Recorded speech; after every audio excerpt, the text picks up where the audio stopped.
We have been talking about commitments in marriage, the responsibilities that we owe in marriage. We said we owe a responsibility that we have to commit to our spouse, to love them, to say words of affirmation, to buy presents, to do acts of service, to spend quality time. We also said that we owe a duty to our marriage itself, that there is a responsibility to that marriage to keep it going. And that's a commitment also that we have to make in marriage as married people. And this commitment involves a lot of things, especially finances. And that is what I have come to talk about today, the financial aspect of keeping that commitment to our marriages. There are a lot of things to buy, a lot of things to pay for, and they require money. And we have to earn this money to be able to spend it. And a lot of the comments and a lot of the conversations I got after that video is around this financial aspect. And the question is, who pays for what? Who takes care of what financially? And that's what I have come today, not to answer the question, because I believe that everybody should be able to answer that question by themselves. But I have come to open up that conversation and to give a few points that may help us to decide who does what. Hello and welcome to Relationship and Family. If you have not subscribed, please do subscribe and hit the notification bell so that you will get to see our videos when they get uploaded. And please, you can like the video and share it if you like the content. Share with your family and friends. Before you leave us some comments. I really do appreciate it personally because it helps me to know the kind of things that we should be talking about here. Well, today we are talking about finances and how it affects our other commitments, because this is part of our commitment to the marriage. But we have other commitments to our spouse, and we also have a commitment to our relationship with God, which is very important and actually on the platform that this marriage stands, and so should be taken seriously. And we need time. We need to keep it going. And so how does finances affect these other commitments that we have to keep? We are going to be using an example today of a family of four, that have 2 children. And so in the past, if you had asked this question, someone would have said, well, it's the man that have to pay. The financial responsibility of running a home is the man's responsibility. But it is no more today, because the economy, the way it is now, is difficult and very challenging for a lot of people, for one person's salary or income or earnings to take care of a home of 4, a family of 4. Much more some that have more children or a bigger family. And so it is important now for 2 people to be earning income. Remember, I didn't say for the 2 parties in a marriage to start working.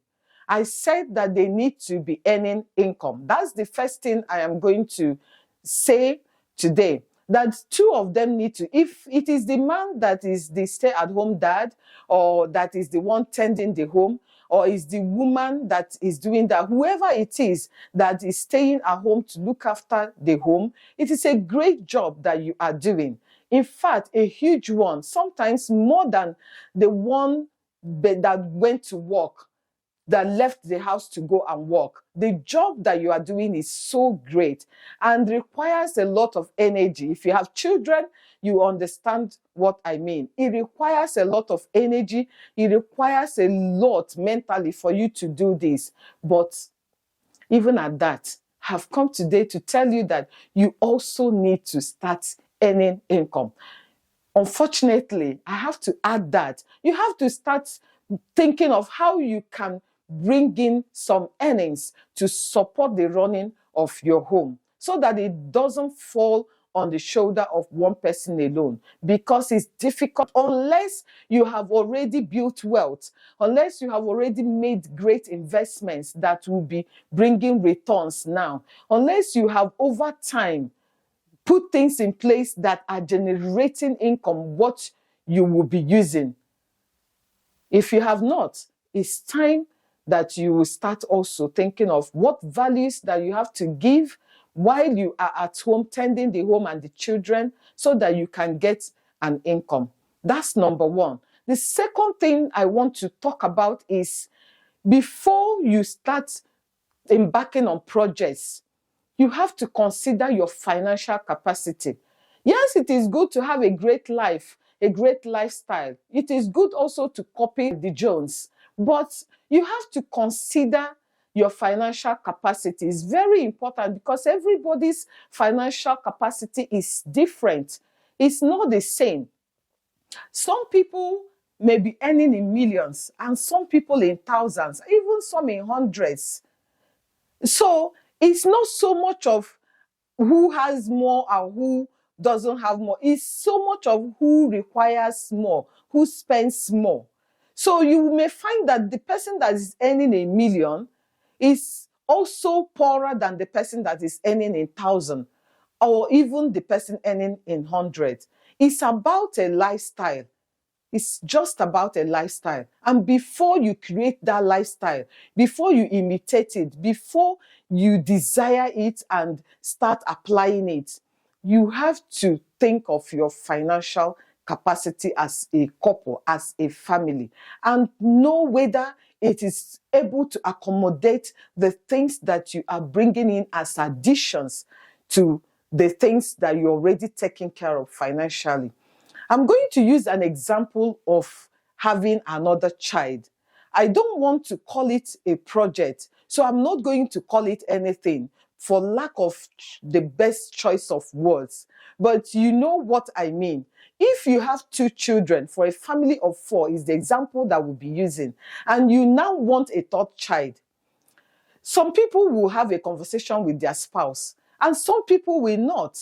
You find that they just come to tell their wives, we have to have another child, and they don't consider whether the wife wants it or not. Or for women, they just keep mute and then get pregnant. And when you get pregnant, then you have to deliver. Hardly will men say, go and have an abortion if they are in a marriage. And so they have to have another child. The woman doesn't consider whether the husband is actually ready for another addition to the family, or if they are capable of taking care of another child. And so this is a problem. But remember that if you are thinking of the first commitment I talked about, which is to yourselves, to loving yourselves, you will understand where I'm coming from. That if this start happening, you start taking up more than you financially capable of taking care of, then it's going to definitely affect your relationship with yourselves as a couple. And that commitment to yourselves is going to be affected. And I'm sure that is not what you want. And we are talking about the commitment you have with yourselves. What about the commitment you have with God? Definitely is going to be affected, because everything that you're going to be doing as married people, it requires time. All of us will require time to do the things that we have to do in life. We need time to sleep. We need time to eat. We need time to relate with other people, to attend fellowships and gatherings. We need time to go to work or even walk. We need time to spend with our spouses, the quality time we talk about. We need time to spend with our children. We need time to raise them up to become emotionally, psychologically, socially stable. We need time to do a lot of things. If that becomes the case, what time will you have to put in? If you have to put in more hours at work, for instance, or take up another job, have you considered the effect it's going to have to the other commitments, the commitment to the relationship you have with God and the commitment to your spouse? It's something that you have to consider before you start becoming pregnant and without telling your husband. You have to consider the effect it's going to have on your family. Before you start thinking of, let's move to this location, let's get this type of house, we have to buy this type of car, I need clothes and that, we need a vacation to so place. Remember, all of these things that I've mentioned, there's nothing wrong with them. There's nothing wrong with having a house. There's nothing wrong with having a car. Nothing wrong with going on a vacation. Nothing wrong with none of that, having clothes. But there is something wrong in the type you want. Because if you can't afford it, it makes it wrong. And that's the things that you have to consider. If your wife or your husband, the person that goes out to work, now have to take up extra shifts and hours, look at what he's going to do. They will be spending more time at work and less time at home. And even those children, the addition, the 3 children, that is the reason they are going to spend more time at work, they will barely have time to spend with them. And it's from my own experience, I can tell you now that it's one of the worst decisions that you can take. That when you have children, you will be working so hard to take care of their needs, other needs, but forget about nurturing them, their emotional needs, their psychological needs, who they talk to when they have a need to talk about something. As they grow, they have so much to talk about, so much questions to ask. Who are they asking? If you are spending so much away from them, it is a time bomb waiting to blow. And I can tell you, it's not something you want to do. So begin today to think about your financial capacities before you pick up projects, before you bring in additional expenses, things that will make you spend more.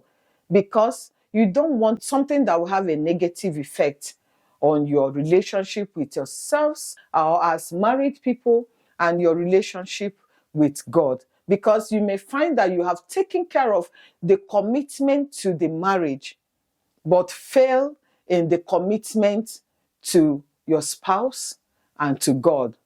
Where does that take you to? It's not going to be a very good place to be. So my advice is that whatever you do in life, your relationship with God, don't take it lightly and make a commitment that you must keep to it.